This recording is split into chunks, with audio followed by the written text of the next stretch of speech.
Hello. In this video I'm going to explain exactly why, in my view, so many people are prepared to risk their lives and to spend a lot of money on coming to the UK across the channel in flimsy little boats. And also why the government's policy of going after the gang leaders, the people smugglers, is futile, as is the policy of spending more and more money on buying barbed wire for the French to put around the Channel Tunnel and to pay for policemen to walk up and down 120 kilometres of beach. Now, I was going to talk about the Labour Party and about Keir Starmer and the fact that it's now a year since they were elected. But I kind of thought about it, and I found from previous experience that even mentioning Keir Starmer is a kiss of death for most videos. So I thought nobody's going to watch it, and I better talk about something else. So I started thinking about what I would talk about. And this morning I saw on the BBC News site a story about the sale of illegal cigarettes, fake and counterfeit cigarettes. What had happened was that a BBC reporter had gone to Hull in the north of England. Now, if anyone doesn't know, Hull is a town in the north. It's a town of about 260,000 people. It's a town that was once upon a time quite prosperous. It was a port, but nowadays I think it's probably fallen on hard times. It's probably quite a poor town. And what happened was that this reporter had gone to Hull, and he'd gone to a particular street. It could have been any street, but he went to a particular street called, I think, Albury Street. And he'd gone into a number of shops in this street. There are lots of shops selling all sorts of things, particularly food and household goods and so on. And he'd gone there trying to buy fake cigarettes, and he found that in all these shops they were happy to sell quite openly sell these fake cigarettes at I think they were selling between £4 and £6 a packet, as opposed to the normal price, which is something like £16 a packet. Now, he went back later in the day with the trading standards officer for that area, and they went to one particular shop, and there was under the floor there was a hole, and there was a sort of cellar, makeshift cellar below, and this was full of bin liners full of cigarettes. And they yanked them all out, and the trading standards officer reckoned there was somewhere between £5,000 and £10,000 worth of cigarettes there. The guy who was running the shop was not the owner. He thought it was all very funny, and they said to him, sort of, "Why are you laughing? What's so funny?" He said, "Well, it's just tobacco." He said, "We all do it. Everybody does. All these shops do it." And he said, "Even the barber shops do it." He says, "The barber shops sell drugs as well." Anyway, in due course, the owner of the shop turned up. He wasn't best pleased. He didn't want to be photographed. And he realised, obviously, all these cigarettes were going to be taken away. But it turned out later in the video that he'd already been to court for selling fake cigarettes, and he'd been fined. And bearing in mind there was £5,000 to £10,000 worth of cigarettes on his floor, which were about to be confiscated, he'd previously been fined £80 plus I think it was £35 victim support. I mean, that's what he would take in half an hour in that shop. And then they went to other shops, and they met another shop owner who was also confronted, and also wasn't very happy about it. But it seemed it was perfectly normal there, that everybody knew that's where you went, and cigarettes were freely available. The trading standards officer, he did say that he reckoned in Hull alone there were at least 80 shops selling fake cigarettes or counterfeit cigarettes. And you kind of think, if these cigarettes become available, if you're in a relatively poor area, probably a lot of people on benefits and so on. If you're a smoker and you're addicted to nicotine, and you can go buy cigarettes, despite the fact they might be full of all sorts of dangerous chemicals and things. But even so, you can buy cigarettes at £4 or £6 a packet as opposed to 16. You're going to buy them. And if all these shopkeepers, I think most of them were Kurds from Iraq, if these shopkeepers see a chance to make a load of money, well, they're going to take it. It's not surprising. But when you think about it, this is just one street in Hull, and you think about all the other towns. If there are 80 people selling fake cigarettes in Hull, think about all the other towns in the country. There must be tens of thousands of shops selling fake cigarettes. Must be. And when you think of the number of people who are involved in that business, not just the retailers, but you've got the people who deliver them, the people who take the orders, the people who drive the vans, people who run the warehouses. You think of all the other people involved, and it was said in this film that it's thought that Chinese organised crime is involved in actually providing the cigarettes in the first place. And you think of all the other things they might get involved in or be involved in, such as drugs and who knows, maybe guns and so on. I think there was some mention of some shops were selling guns. And the people smuggling and the slavery and the sex work and all the rest of it. And you think this is not good.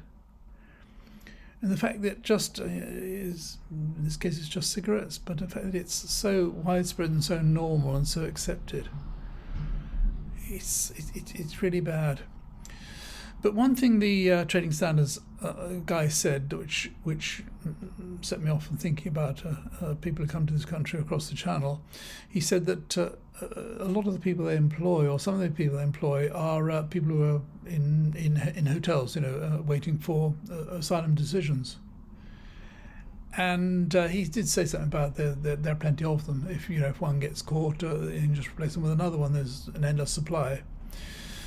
And it occurred to me, it seems to me very likely this whole black economy that's going, it needs an awful lot of people. And there must be a lot of people who reckon it's a good idea to come here. Maybe sometimes they get their crossing paid for, but come here and just go straight into the black economy. You arrive on the boat and they put you in some so-called hotel somewhere, and you've got a phone number, and you ring up and the guy says, yes, come around, we can give you some work. And there you are, you're in the black economy. And this is really, really, really, really bad.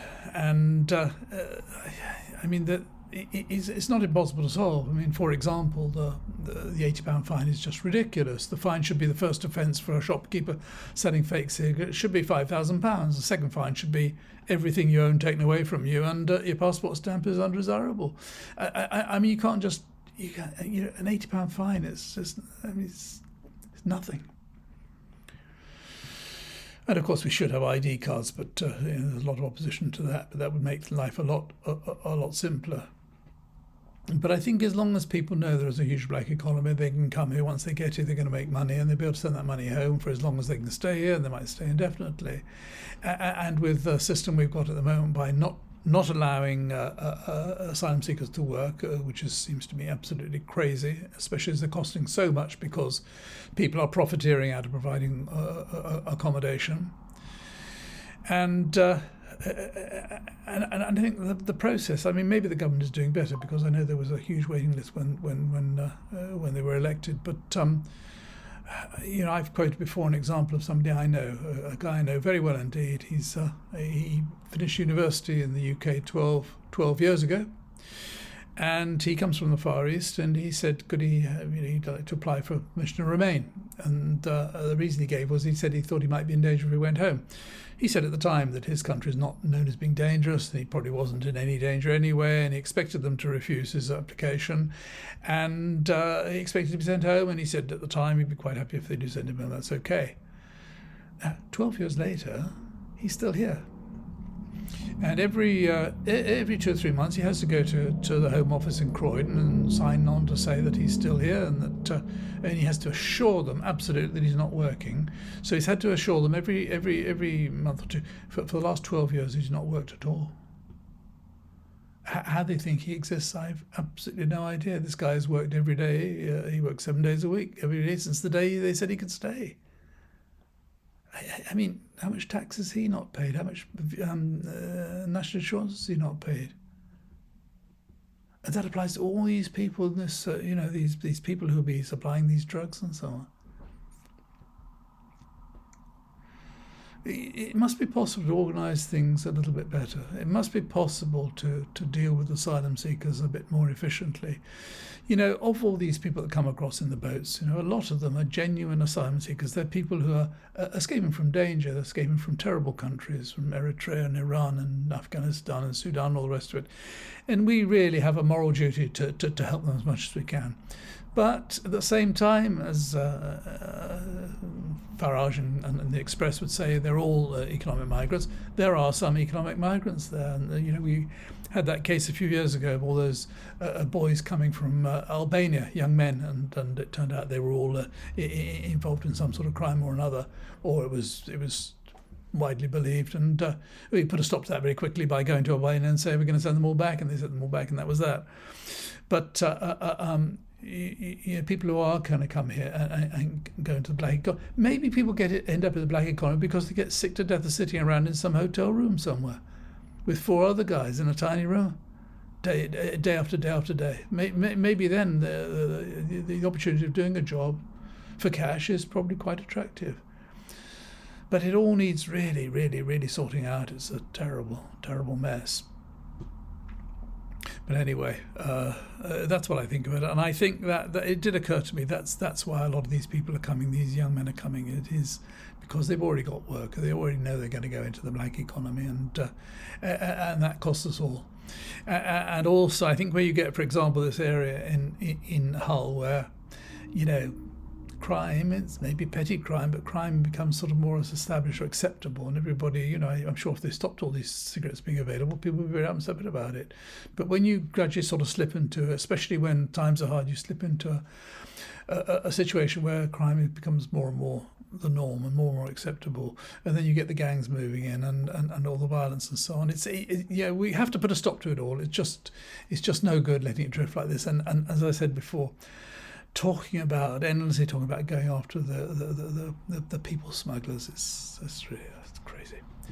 Anyway, that's what I think about it. If you've watched this far, thank you very much indeed. If you haven't already subscribed, please do so. And until next time, thanks again, and bye for now.